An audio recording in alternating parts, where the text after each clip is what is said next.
أعوذ بالله من الشيطان الرجيم. بسم الله الرحمن الرحيم. قل أندعو من دون الله ما لا ينفعنا ولا يضرنا ونرد على أعقابنا بعد إذ هدانا الله كالذي استهوته الشياطين في الأرض حيران له أصحاب يدعونه إلى الهدى ائتنا قل إن هدى الله هو الهدى وأمرنا لنسلم لرب العالمين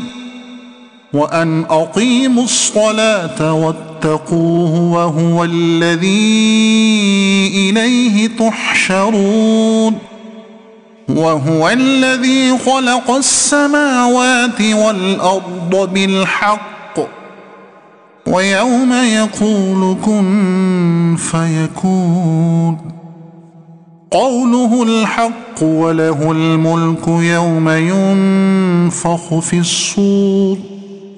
عالم الغيب والشهادة وهو الحكيم الخبير.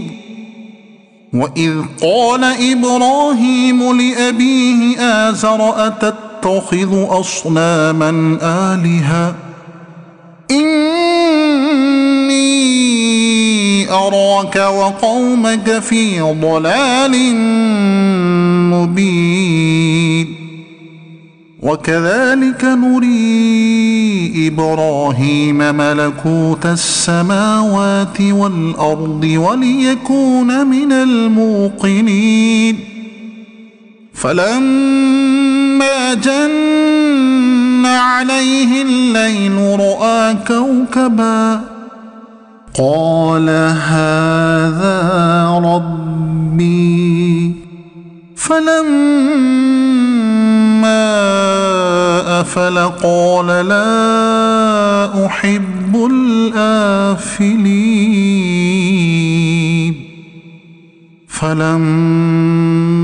رأى القمر بازغا قال هذا ربي فلما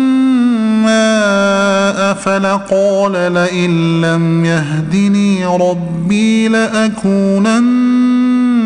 من القوم الضالين فلما رأى الشمس بازغة قال هذا ربي هذا أكبر فلما أفلت قال يا قوم إني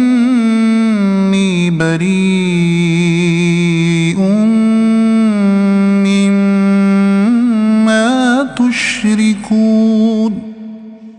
إني وجهت وجهي للذي فطر السماوات والأرض حنيفا وما أنا من المشركين وحاجه قومه قال أتحاجوني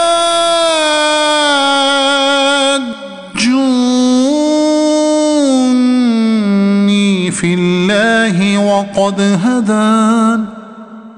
ولا أخاف ما تشركون به إلا أن يشاء ربي شيئا وسع ربي كل شيء علما أفلا تتذكرون صدق الله العظيم.